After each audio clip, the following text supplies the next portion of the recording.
Tech Talk with Matthew Dickerson. Matthew Dickerson. Tech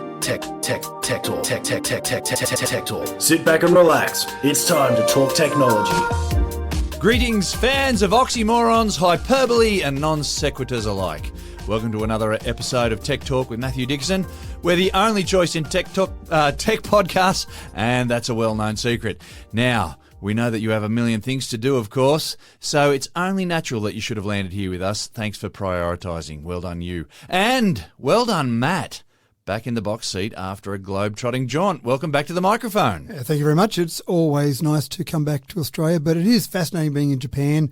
Obviously, lots of technology. Can't help myself looking at technology. Yeah. The vending machines. I've never quite worked out the fascination with vending machines in Japan. They've got everything in vending machines, haven't they? They've got everything, but they're also everywhere. There are more vending machines per capita in Japan than anywhere else in the world, but not just a few more than double per capita. So there's one vending machine per 23 people in Japan. Number 2 on the list is America with about 45 people per vending machine. So they are absolutely... Yeah, and we're not just talking about drinks and snacks and stuff. We're talking about the little toys and just ridiculous things. You name it. Underwear you can buy from a vending machine, hot food, cold food, alcohol, which I found interesting. I haven't seen that one before, so I don't know how you verify your age, but in Japan, people are incredibly honest, so maybe you don't need to worry about someone having to verify the age, because if someone was underage, they wouldn't dare think about buying alcohol because it's not the right thing to do. But it is fascinating. But some of the things that we expect to see, you go to the airport in Australia and you see a vending machine with chocolate and chips and that type of thing. You actually have trouble finding a vending machine with some little snacks because there are so many other things filling up the vending machine. You go, I just want a little chocolate. Too many distracting vending machines. There are. To everywhere. find your, but even in high-class hotels where you think you go to reception and just ask for something, there's a vending machine next to the check-in counter. So they are absolutely everywhere. Of course, the other thing is toilets, toilet seats. I have had the embarrassing situation, not on this trip, but on a previous trip to Korea, where I went into the toilet and then I was looking for the good old-fashioned flush button. I'm trying to work out reading the Korean writing. Good luck. That's exactly it. So many buttons. In the end, I pressed something that looked like the picture might be that, but that was the bidet. So I've got this stream spraying against the opposite wall. I'm going, it looks like I've had a terrible mess in here. It looks like I've gone everywhere. So that was always fun. Turn it off? But does it just have an on button? Well, the funny part was there are times when you're looking for the button on there and then you realise that the cistern has got an old-fashioned button and you go, I've got all these electronics here and I've just got to press the button.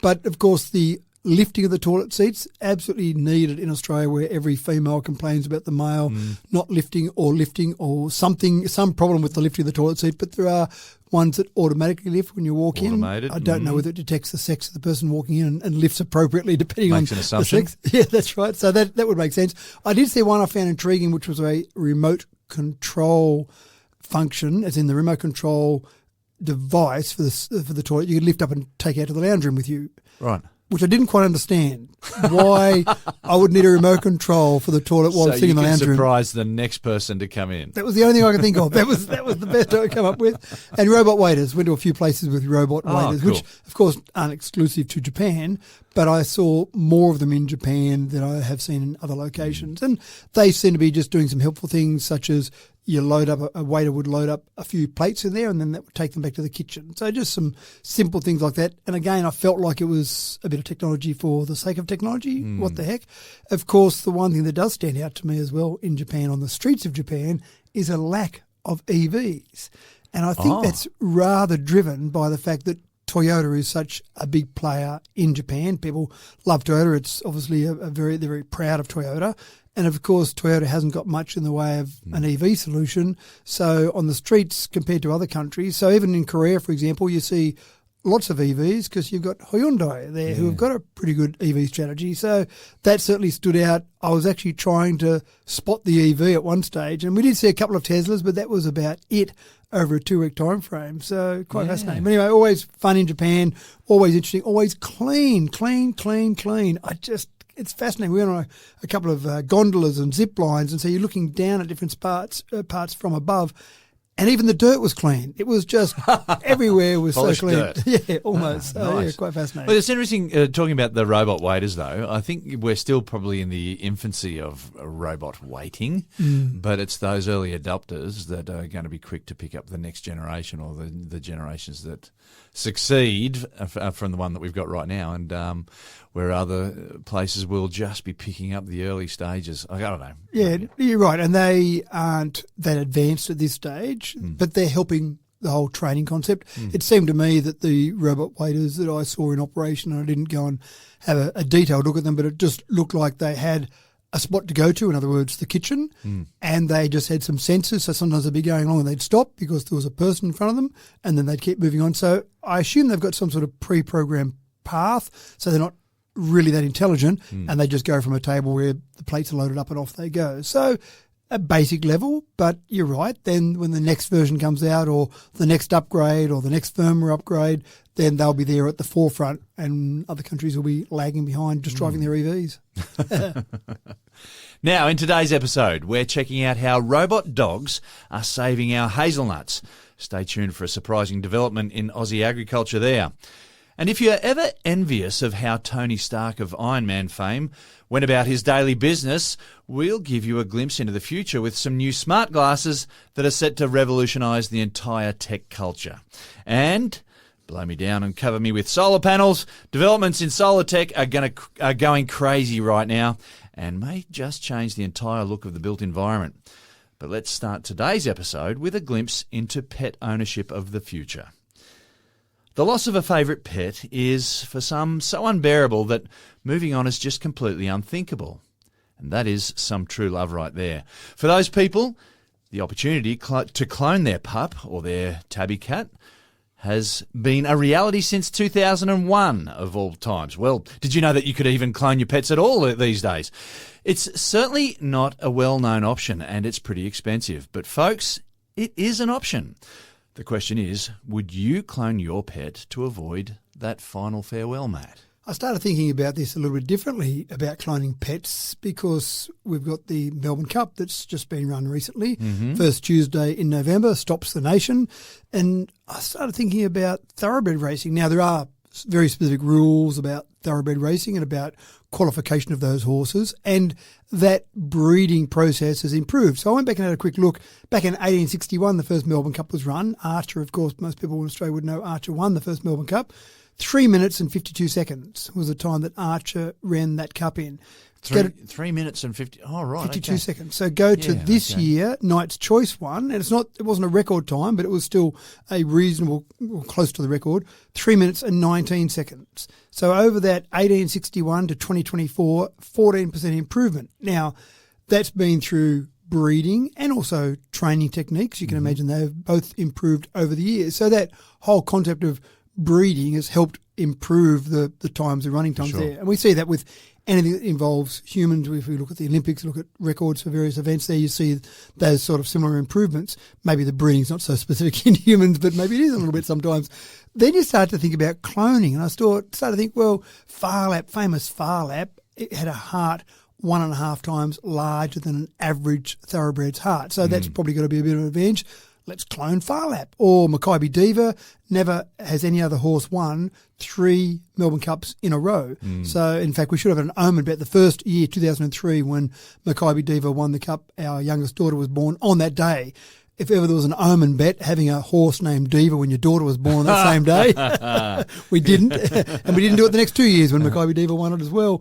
Or, of course, you've got things like Black Caviar, undefeated 25 race record. So surely you'd think, cloning Black Caviar, cloning something like that, is there an attraction in that? Yeah. But then would you take out the breeding process that's improved these horses over those years? So it's a fine line. You're not going to do it in thoroughbred racing. The rules are there such that you can't have cloning in thoroughbred racing, but you can have cloning now, and obviously the whole world changed on the 5th of July 1996. And now I wonder how the processes have changed, because I know when we cloned the first mammal, That was Dolly the sheep back, I think it was about 1997. 5th of July 1996. 6, there we go. Yep. Yeah, that the offspring was born, but it very rapidly contracted some older diseases like arthritis.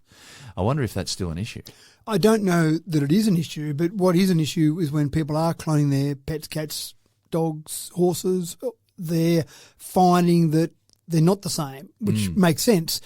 People are born as twins. And I remember I was at school with a set of twins, and I was friends with those two twins, but they were definitely different. They had different personalities. Yeah. And obviously, it's hard to subject two individuals to an identical environment forever. Nature versus nurture, the Well, old it even argument. happens within the womb. So one twin will lean on the other's umbilical cord just a little bit more and Just to show starve who's them boss. a little bit of food and a little bit of oxygen, and that'll change their development. So when they're born, they're not really identical. Yeah, so it's one of those things, I think, that you have twins who have a similar raising and they're still different. You take a pet cat, though, or a pet dog, let's take a pet dog, that's born 10 years after, but it's a twin, then definitely the environment's going to be different. The person, the pet owner, will have changed in that 10-year time frame. Maybe they had kids that were young the first time around. Now the kids are a bit older. They're going to treat that dog a little bit differently. Yeah, it's all down to the experiences of both individuals in the relationship, isn't it? Yeah, absolutely right. But having said all that, there's a company in America that's doing this right now. You'll pay a minimum $50,000 to have your pet, cat, dog, horse cloned. You need some material that's no older than 5 days after the animal has died. And the ear apparently is quite good. Oh, right. The cells of the ear are preserved better than other cells or many other cells of the body. Supposedly, I can't quote that medically. I just read the brochure on cloning. So I was a bit worried when my wife started cutting my ear the other day. So.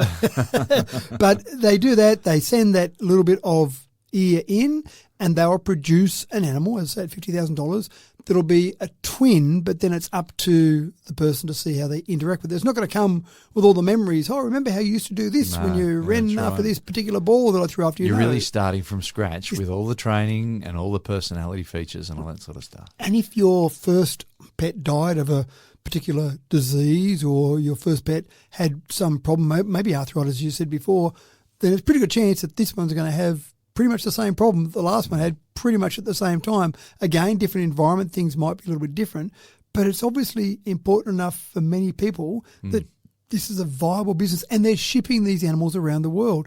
Not many other places around the world are doing this, none that I know off the top of my head. So people that have got a particular interest in their pet living on that live outside of America, well, they're shipping the materials to America and they're having the pet cloned and then getting that pet back. So I don't know if the $50,000 includes freight, because I can't imagine it's that cheap to send that cloned animal. I'm not sure how old it is when you get it. That'd be interesting as well. Do you get it when it's a day old, a week old, a month old? Well, and the other thing is that you spend so much money, and it is a real roll of the dice as to the features should look very similar, but then even those can change environmentally as well. Yeah, that's right. Yeah. Yeah. So anyway, it's fascinating, but this is done from a vanity perspective. Can I go that far as to say that? Yeah, for sure. It's adding to scientific research, but I just do wonder about the scientific research, about the ethics around that. Do we get to the stage where we've got some cows rather than keep using breeding to produce cows that produce more milk? For example, if you're after a dairy cow, do we just go, that's it, that's how we want it now, just keep cloning that one cow? Well, that doesn't happen at the moment. People are worried about genetically modified food. Would they be worried about cloned animals, the meat or the milk, for example, from a cloned cow? It's A lot of questions up there, a lot of ethics involved. One of the things we do find on this show is that we do often push the boundaries, or not that we're pushing the boundaries, but science and technology is pushing the boundaries of legal, of regulatory, of ethics. We're not here to talk about that. We're just here to talk about the technology. So there you go. Cloning an animal. You make up your own decisions for yourself there.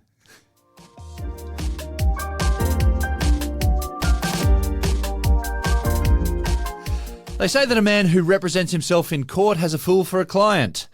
With certain industries staring at major reformation with the onset of AI technology, methinks a good barrister will never be out of work. However, preliminary legal advice, at the very least, has just become a smidge more accessible with a new free online AI legal assistant, Matt.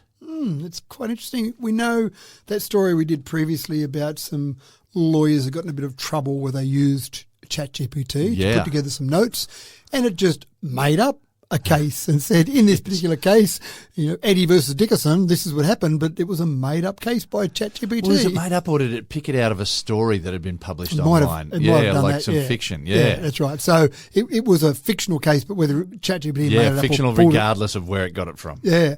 So that wasn't a good example of using generative AI to be your lawyer or to help that. And that was lawyers using that particular one. But LawConnect, and many people might know Christian Beck. He won the 2023 Sydney to Hobart race, and LawConnect was the name of his yacht. So you don't win that race without having a couple of dollars behind you. So he's probably worth $700 or $800 million, and he's made his money. I know there's a bit of software that we used to install for clients when we're doing network changeovers called Leap, which was their practice management, a legal practice management software. It does billing and calendaring and a whole range of different things. So I think he made most of his money out of that. So now he's at the point going, okay, either how can I help society or how can I make more money? I'd like to think it's how can I help society? And so he's created LawConnect, which is basically an AI-driven platform to give you free legal advice. And you think, well, the business model for that isn't great. Obviously, it's leading to something. But at the moment, it's free legal advice, and then you can get your first iteration of that legal advice. And then if you want to go further than that, then LawConnect has some lawyers available to you. So maybe it's a marketing program to get you to be able to take the first step and then move on from there. But something like a will, for example, it talked about the fact that many people don't have a will or don't have an up-to-date will. Things might have changed. They might have had an extra child. Their child isn't in their first will, whatever it might be. Creating a will with AI, I reckon, would be one of those almost boilerplate things you could put in. You could put a few details in. Who do you want your estate to go to? Do you want any particular things of relevance to go to certain individuals? And then it could create a will based on that. And so I thought that was a pretty good use of it. And some people don't go and get a will done because they think, well, I don't want to spend all that money with a lawyer. And what am I going to get out of it? Well, nothing. It's when I die, so who cares? Let someone else sort it out after that. That's not a good attitude. I'm just saying some people take that attitude. So doing wills, I think that's a good example. And then you might want some expert advice, so you get the qualified lawyer to do that afterwards. Christian Beck does talk about the fact that there is a lack of legal professionals in Australia and the world, so that's obviously an issue. And legal fees for sometimes things that are fairly simple seem to be exorbitant. If you're getting someone to represent you because you've been wrongly accused of murder, then sure, charge me a lot of money because I want to make sure I don't go to jail for this thing that I didn't do. But if it's something that's relatively simple, something where you're just putting together a document to lend one of your kids some money, or as I said, a will, something like that. Or just getting some advice on a situation that's occurred somewhere and where to go with it. And my own family's been in a situation of that recently where we just needed to get some advice whether or not we had some legal standing. Yep. Yeah. Well, I had an interesting one the other day where a friend of mine sold his car, filled in the right paperwork, as you do, and then you send in that information to the local motor registry. And then he received a speeding fine about a month later. And so making sure that it was known that it wasn't him that did that. Yeah. It was the new owner of the car, and he'd filled in the right paperwork. And, well, you don't want to be charged for that fine. And obviously the other person hasn't done the transfer registration yet. So, again, that'd be something where it's a fairly simple one. To me, it's a black and white case, but you still need to make sure you've got the law on your side when you're going down that path. Exactly. So sounds quite interesting. It's available now. LawConnect, all one word. Go and search for it. You can go and have a look at it. You can use it. I can't give any recommendations about it. I haven't actually played with it myself yet. And just be careful if you do start to get bombarded then by, okay, you've used LawConnect, now come and use my services. Obviously, at some point in time, I think they would get to the point where they would charge some basic fees to use it. Is it just a lead generation tool? Yeah. I'd almost be a bit cynical if it was. I'd actually be more comfortable if it got to the point where there was a base fee. You paid an amount to be a member of it, or you paid per advice, if you like, and a small fee, $20-$30, because if it's all being driven by AI, it's really the return is not creating a lot of extra work for it. So quite fascinating where we're going with AI. Wait to read the reviews on that one then. Yeah, that's right.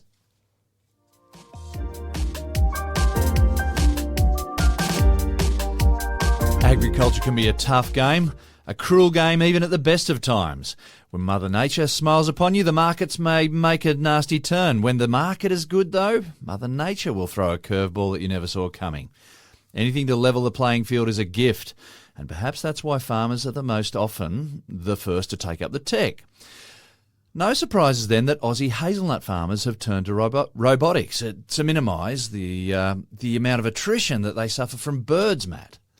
It's quite interesting. I didn't realise this, but in the 7 commercially produced tree nuts in this country, poor old hazelnuts, and I do like my hazelnuts, but poor old hazelnuts are last.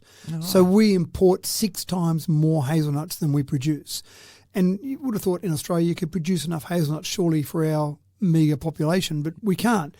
One of the issues is that hazelnuts orchards are attacked relentlessly by birds, and so some farmers choose not to be in the industry and use other production methods or other types of nuts, for example, or other things they might grow in their orchard, because hazelnuts are just so susceptible to birds. Yeah, right. When you break down the numbers, we produced last year 6,500 tonnes of hazelnuts, compare that to 140,000 tonnes of almonds and 70,000 tonnes of macadamias. And I apologise not for having a non-SI unit here. I'm using tonnes, so I'm not comparing that to weight of airships or something else that we might normally use. Yeah, how do we picture that? That's right. So that's quite fascinating. Now, I've actually been down to this area. CSU have got an agricultural area in their Wagga campus that's used for research in ag. And CSU down there are working with another organisation, AgriFutures, who have provided some funding to attack this problem with robotic dogs. So they've tried things like drones. I'm sure they've tried scarecrows, but scarecrows don't really do much, do they? I don't know they really even scare a crow. And there's the classic old one with a shotgun that sort of fired a blank at random. Yep. Just to scare birds away for other industries. I know that's used in other industries. I reckon birds are smart enough that they look around and go, no, we didn't lose anyone. That was just a fake. So in we go again. And so in this particular example, rather than trying the netting or the drones that they've actually tried a robotic dog that walks around on the ground. That's better than a drone, because a drone can go up for a certain amount of time, but then it's got to come back down again and recharge. And then you start to have multiple drones and it starts to become very complicated.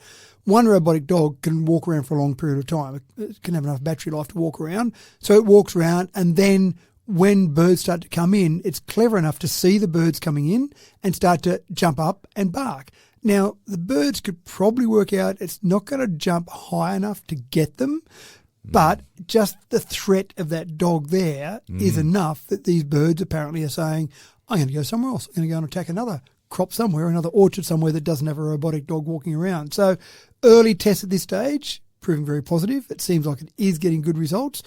Again, $2 million of funding from AgriFutures to keep developing this, but it might not be that far away before we see hazelnut production going up, and you go to visit a hazelnut farm and there's a robotic dog patrolling the orchard. I want to see that. That's really cool. It is, that's right. And you can imagine the power you could build into that dog to make it jump fairly high. Now, I'm not thinking they're jumping 8 metres in the air and jumping and getting a bird there, but if it just jumped up 1.5 metres, maybe 2 metres off the ground, that's kind of getting up around the level of where that orchard where the nuts are. And making the noise and the movement combined. And surely you can record a very aggressive sounding, scary dog, and that recording is going to sound the same to that bird as the real dog. So they see something that looks like a dog, it jumps up high, it barks like a dog. Well, let's go and find somewhere else to go and steal our nuts from. So quite fascinating. Yeah.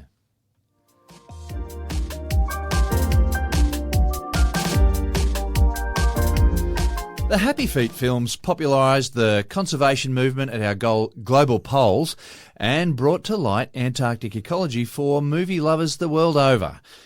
Penguins as a species were no longer just a quirky exhibit at the zoo, but they had names like Mumble and Memphis and Ramon, and personalities bigger than an iceberg.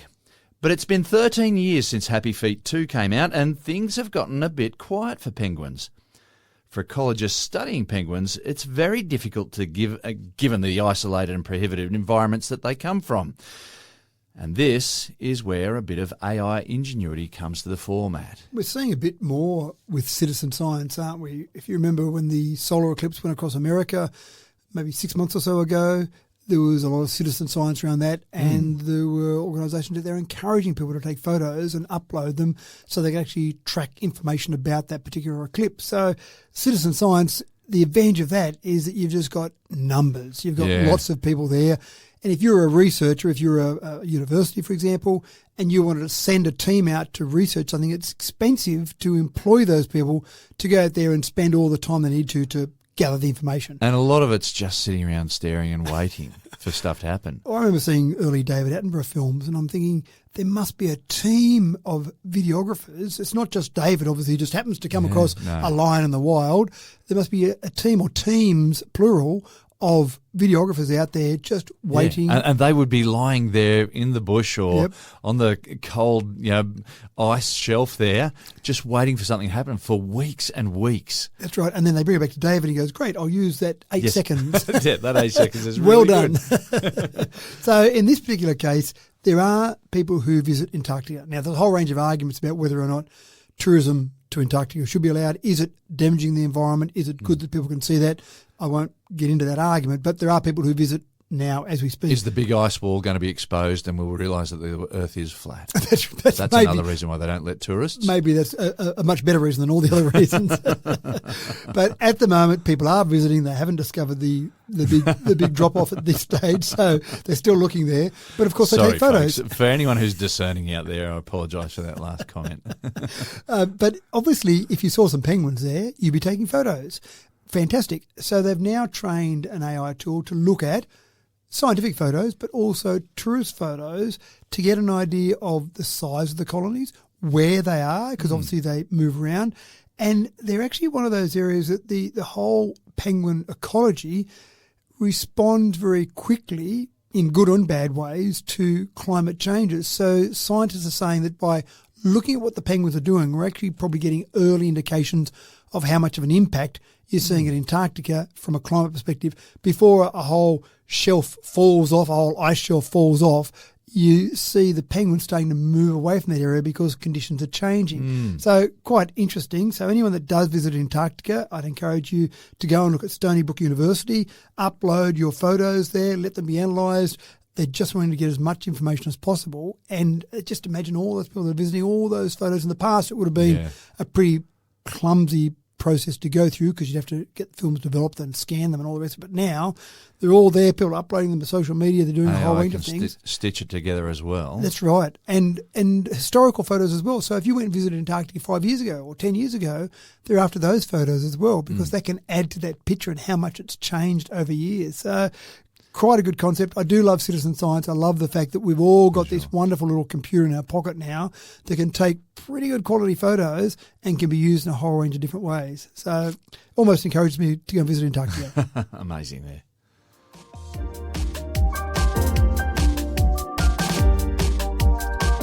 Here's a story straight from the pages of a spy comic. Crank up your paranoia dial to 11, folks. It's a device that uses radar and AI to tune into people's mobile phone conversations. I believe it's commercially available, but I could be corrected. But as of Christmas, you can be one step closer to becoming an amateur private investigator, or maybe just a very intrusive neighbour, Matt. I can't think of any good reason to use this technology. Seems like just naughtiness. That's right. Security firms, they said, might be interested. Governments might be interested. Yeah. What they're doing is they're basically using radar and using the frequencies around 77 to 81 gigahertz with the radar to basically capture sound vibrations coming out of the speaker on a smartphone. And I'm not talking about speakerphone. I'm talking about while the phone is up at your ear, there's enough noise that comes out of that, obviously, for you to hear. But you walk a metre or 2 metres away from someone, well, you can't hear what's going on unless you get those people that I have a name for that I won't use in polite company that walk along the streets of various cities with their speakerphone held out in front of them talking, and you're thinking, don't you know you can just hold it to your ear? Or maybe the people worried about radiation. I'm not sure. Yeah. So the ones with the foil hats. I'm not talking about those people. I'm talking about people who just hold it to their ear like normal people. But this is quite interesting technology in being able to pick up that from a distance via radar. So it's not hearing the sounds per se, it's picking up the vibrations of the speaker on the speakerphone enough that they can make out words with reasonable accuracy. So in the tests they've been doing so far, just testing on a normal smartphone, they just grabbed a normal off-the-shelf smartphone and they used the technology to do it. They got word accuracy of 50%, character accuracy of 67%, which I found that interesting. Maybe when they talk about character accuracy, maybe it was if I said the alphabet rather. But see, most conversations you're saying words. So Yeah, that's interesting. Unless character, they were just trying to judge your character while you were talking. maybe. Now, I do think of the Seinfeld episode, and I can't remember the name of the episode, but there's a Seinfeld episode where there's a friend that can lip read, and so from across the other side of the room, lip read, and they get it wrong. And of course, a whole range of things happen because the lip reading's wrong. So at 50% accuracy, you might be listening across the other side of the room and go, World War III is about to start because I just heard on that phone call that this and this and this was said, which could be completely wrong. But again, this is early days, so it's able to work in a noisy environment. It's able to work if you've got a crowd of people around. As long as you can get direct sight to that phone, it's able to pick up enough from that to be able to actually work out what's going on. Wow. Now, you see in the movies where you have some sort of parabolic dish and a microphone at the front of that to listen to a conversation that's 50 metres away. Now, that's a bit different. That is actually trying to pick up the audio, the actual sound, sound waves. That's right. And it's just trying to focus those sound waves a bit better using that parabolic dish. This is doing a little bit differently. This is using radar. Those dishes seem very obvious as well. They do a bit, don't they? To anyone walking past. What's that guy sitting over there? Why are you pointing a radar dish at that guy over there? That's right. So this is very subtle. And again, I just can't see any other reasons but dodgy reasons you want to do it, unless you're trying to prevent World War III.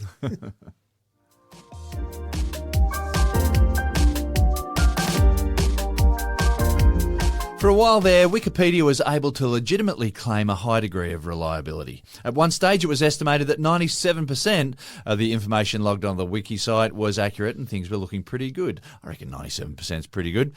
Well, things have changed again for Wikipedia, and AI has been making significant contributions in recent months. Matt, many people chose Wikipedia as a key source of information in the past. What's happening to our collective knowledge base now? Do you accept Wikipedia at school as a valid resource if it's quoted as if it's all by itself, if it's not supported, no. Right. Yeah, okay. so we look for Wikipedia and something else to back it up. Yeah, right. But we're not going to write something off if they've used Wikipedia alone. Sorry, if they've used Wikipedia at all. Yeah. Right. Okay. So it seems like it's a reasonable resource, and of course, well, that's what in the past until I knew about this. Yep. Oops, sorry. But the interesting part with Wikipedia is it's almost citizen science, isn't it? You've got information that's put there and people go, no, that's wrong. This is what happened in that year. I mean, I do love the Spinal Tap war, where there's the Spinal Tap site, which if you look at it sometimes, it references a musical band, and at other times it references a torture device. and that comes down to the editing wars that sometimes happen on Wikipedia. But excluding a few examples like that, it's usually pretty good.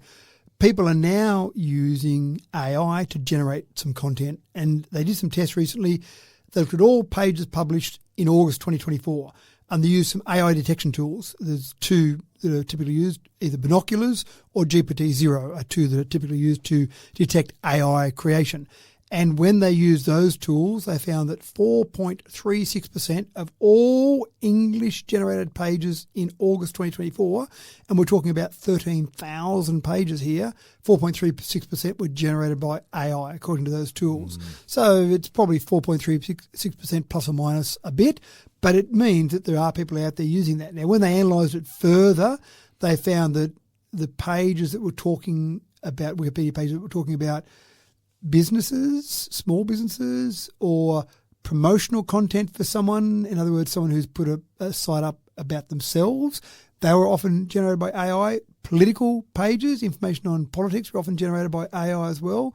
So there are particular types of things. So if someone says, I need to get a post up there that gives me a favourable political angle, I'll just generate that with AI and that'll be fine. So it's a bit of a concern. Now, we know that sometimes AI will pull information off the internet. Well, it does pull information off the internet, including Wikipedia. And we've seen before what happens when you photocopy a photocopy. You keep doing that, the quality degrades. We've talked about a story before where using AI to generate AI, and then you keep doing that, you get to the stage where you generate rubbish. So if you use AI to generate Wikipedia and then Wikipedia is a trusted source by AI to get information, suddenly you start to get AI getting AI and you get to be a bit of a problem. And there's a Michael Keaton movie out there that you can go and watch just to see how badly this goes. Yes, quite possibly. Multiplicity, actually. I think it was called back in the day, yeah.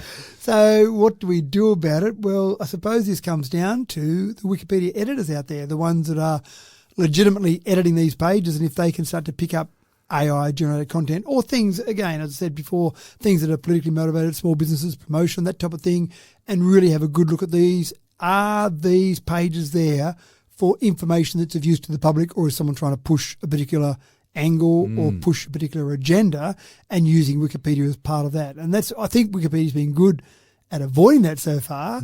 Can it keep doing that? That's a really That's the question, folks. Yeah. Enter at your own will. So we are relying now on Wikipedia editors to counteract some of this infiltration of AI. But wow, AI is big, powerful, and convenient. It is. Individuals, good luck. We've entered a new age, haven't we? We have indeed.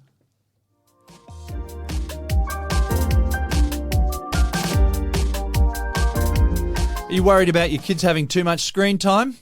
Now, my grandparents used to tell me that if I watch too much TV that I get square eyes. Well, if Meta has its way, then we'll do away with screens altogether. They're developing a pair of glasses that will become our screens, and we'll just wear our screens all the time. Connected all the time, folks. Now, does that give you a headache or what? How's this going to pan out, Matt?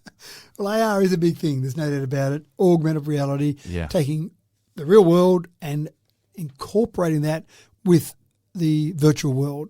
Fantastic concept. Now, Meta is very keen to do this. Meta, the owner of Facebook, is very keen to do this because they don't have a smartphone, and they see a part of their weakness is that you've got other companies out there with smartphones, and maybe they can do things to influence the market using their smartphone. So let's get rid of smartphones. Getting into the smartphone market, well, we've seen Google with their Pixel have a bit of a problem getting into the smartphone market. It's not easy to break in to such a well-established market. So you almost need a game changer. Well, that game changer may well be augmented reality glasses. So they've got their Orion, which is their latest version of their glasses, and essentially you've got a pair of glasses that look like a thicker glass or thicker glasses than normal, thicker rim glasses. Some people choose to use thicker rim glasses. Fantastic. They look a bit like that. What have they got in them? Well, you can use a wrist device that you put on to then give instructions to your glasses. You can use audio. You can talk to them to do things. But, for example, you can be on a tourist trip and you're standing there in Tokyo and you look over at a particular building and you say, I want to go up that building there. Can you tell me what that building is? And looking at it, the glasses will see what's there, and then you'll get some information about that building that's 258 metres tall, and the entry is at this level, and you pay this much to go in and go up to that building. So you'll get that information as you walk around. I mean, what I love the idea of is I meet lots of people on my day-to-day basis, and sometimes I'll come across one of those people that I've met previously, and I'm probably meant to know the name of that person as they walk up towards me. I would love to have a pair of glasses. We've all been in that moment of panic. That's right. I could see you walking towards me, and up on screen flashes James Eddy. You know him because you sit down with him each week and do a podcast. Ah, James, how you going? It's really rude when you don't remember his name. That's right. Yeah, you can't just get away with mate all the time. So having information given to you on screen quickly would be, I think, in some circumstances, fantastic. Yeah.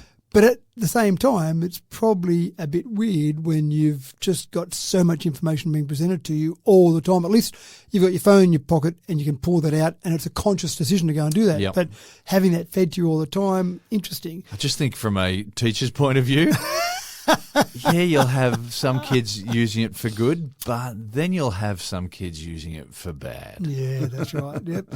So Meta spent billions on developing this. Snap, of course, have got their AR spectacles as well. Now, Snap's AR spectacles are probably more about taking photos because you want to be able to put them on the Snap. That's their focus for that.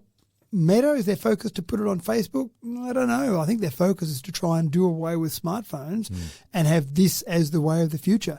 Now, they actually need in the glasses, which are quite lightweight, 98 grams, you've also got another device somewhere on your body, which is something that's about twice the size, or it's about 200 grams it weighs, and it's somewhere else on your body, and that's doing the hard work, if you like. That's doing the computing work and sending the message to the glasses themselves, so you're not having to have the processing power in the actual glasses themselves. So, yeah, it's quite interesting. I mean, I saw one example. It's just like Tony Stark in Iron Man. It is. That's exactly. You think about that. Think about a jet pilot that's got lots of information presented to them as they're flying their jet. Yeah. It's that type of thing. You've got this information there that you may or may not want. I saw one example which I found fascinating. You put the glasses on, you looked at some of the items in your pantry, and then you start getting a recipe come up inside your glasses about what you could make out of those things in your recipe. I just get more of a sense as we go on that, like muscles, brains need to relax as well and need some rest time, right? And so when you've got these things on and they're just constantly feeding information and whatnot, and it's always just there. Well, if nothing else, one of the things you can do with them is play Pong. There's an AR version of Pong that you can play by moving your head to move I assume, a simple paddle up and down. That's what I'm going to be doing with any time off that I've got. I'll be playing Pong. People will be watching me from a distance going, why is he rattling his head? I was about to say, I want to see that. You just got this person who's up and down. Oh, damn. And you go, what is that person doing over there? Yeah.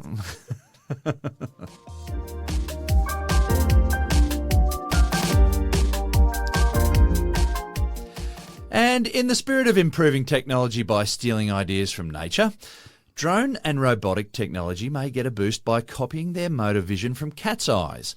Matt, cats have that distinctive vertical slit pupil rather than the round hole that most other mammals have.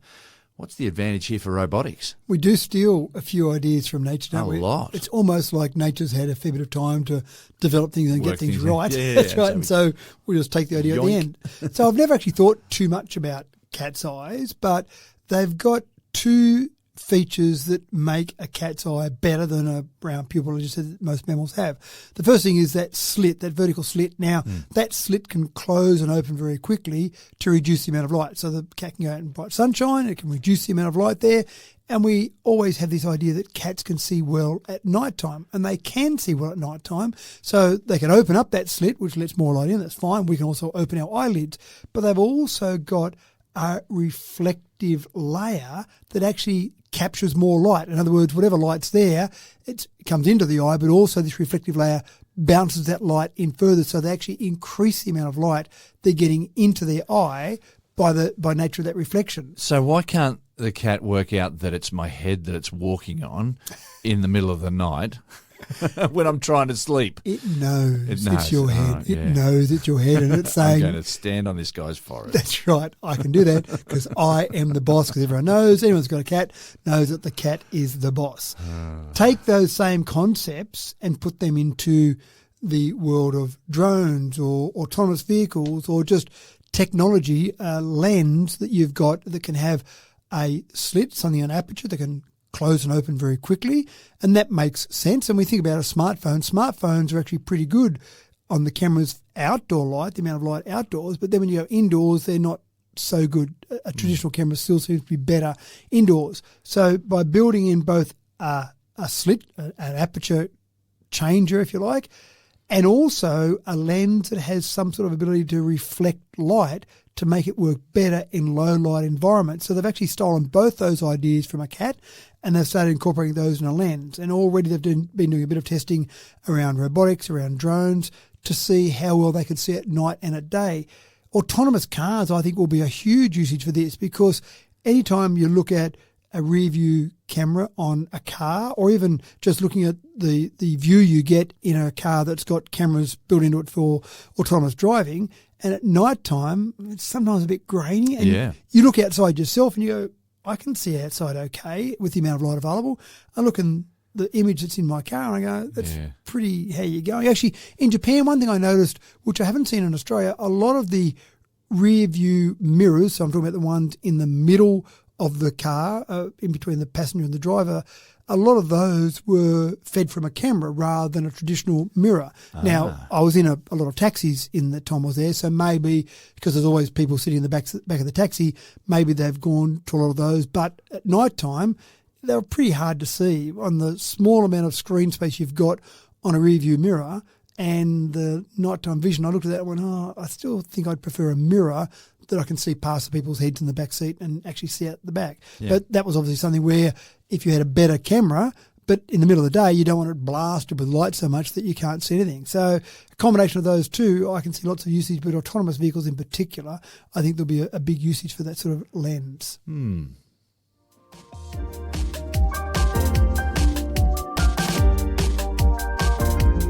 Solar technology continues to grow and grow, and Australia proves to be a very fertile environment for developments in this field. While opposition to solar farms focuses on the repurposing of hectares upon hectares of land, recent developments in the field aim to repurpose exposed surfaces in urban environments, and that is set to get a boost with new super skinny and flexible printable solar panels, Matt. I remember at your school one time we had that gentleman who was doing a trip around Australia. Newcastle Uni was helping this gentleman do a circumnavigation of Australia using solar panels. Yeah, and he had them rolled up in the boot of his EV, and then he'd get to an area and he'd roll them out and charge up from there, and then away he'd go again. So that was fascinating. But I remember in the discussion I had with that particular gentleman, the efficiency of those solar cells was very low. And he had large surface area, that's fine, because you're not just sticking on the roof of your car, you do it when the car stopped, and that rolled out, 20 or 30 metres from memory. So that was a first stage, that was one part of the development, but we've gotten much better now. And CSIRO, who do some wonderful work in Australia, have now got a $6.8 million facility that they've opened up in Victoria that will print flexible solar panels. Now, at the moment, they've gotten up to about 15.5% efficiency. So that's not bad. Compare that to rooftop solar, not quite as good, but when it's a flexible solar panel. Well, and this group that we visited 2 years ago, I think they were talking about 5%. Yeah, they were very low, and they were overcoming that by just having more of them, so a bigger surface area. That's right. Whereas these solar panels are obviously getting much better. The system that they've got can produce 14,000 test solar cells daily. And the idea of this is they're trying things. Okay, let's change that. What about if we do this mixture? What about if we just do it in this way? And then they'll pump out some and test them, and then they'll pump up some. And so they've got this ability to print lots to keep testing them. The whole idea of CSIRO is that they don't want to go into commercial development. They want to develop the technology and then license that to someone who's going to go and produce that, a bit like the Wi-Fi signals that we all pay a little tiny bit to CSIRO when we're using Wi-Fi because of the license development they've got with the various manufacturers around the world. So I thought that was fantastic in terms of being able to develop this further. And then you start to think, well, where are you going to use them? What's the advantage of a roll-up solar panel, apart from someone wants to put it in their boot of their car and then roll it out when they're travelling around Australia? You've got lots of different outdoor applications that I can see, whether it be a greenhouse, whether it be camping, having a tent made of a flexible solar panel, for example, in defence when you've got to be able to keep things compact and then get to an area. Disaster relief, imagine having the ability to bring in solar panels when power's down in some area, and then you just roll out these huge rolls of solar panels to produce electricity. Agriculture, I can see lots of different agricultural examples where you might want to use it. But even in urban construction, as you said, you've got lots of different funny shapes in urban areas. Right. So imagine just rolling out panels across these areas. I think it's a really good concept. I think it really complements normal rooftop solar. I don't think it's going to necessarily replace rooftop solar, because rooftop solar is more efficient and probably a little bit cheaper. And you're okay if you've just got a flat roof, then putting on something that's stiff, as in normal solar cells, is okay. But flexibility with solar panels, well, a whole range of different areas can start to have stuff rolled out. Just opens up a whole bunch of new options, and bring it on. Yeah, and one of the things I think that happens often with technology, and this will be an example of that, CSIRO will develop the technology. They'll get it better and better, and then someone will come along and say, I'd like to license that because I'm going to build a blah. Yeah. And people go, oh, that's obvious. Why didn't we think of that? Yeah. But it'll be something there that you'll go, a flexible solar panel, that's perfect. And I'm thinking of large scale there, but we've also seen small scale where people have put solar panels across the band on a set of headphones to charge up the headphones. Yeah. So you get something like that that's very small as well. So a whole range of different applications. Yeah, there's no end to how clever we can be, and so it just takes a bit of imagination, doesn't it? Yeah, or just ask AI. And that's all we have for you today, folks. Cue up the sound of cartoon footsteps and doors slamming. We are done. Thank you for another sterling episode of Tech Talk, Matt. Yeah, now I'm just going to go and try this LawConnect. I want to get a bit of legal advice. Yeah, right, about okay. How much abuse can I cop from James when I don't recognise him when he walks towards me?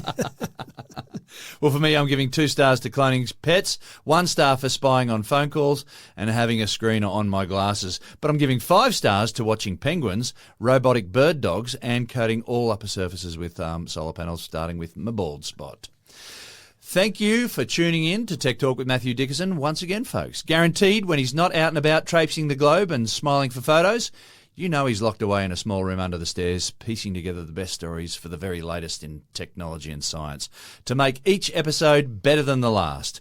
I'm your host, James Eddy, and it is my pleasure to be a part of this tidy little homegrown podcast each week. We're terribly chuffed that you've joined us again this week, and the only thing that would make it better is if you brought along a friend for the ride next time. Share the wealth, folks, and we'll see you again next week.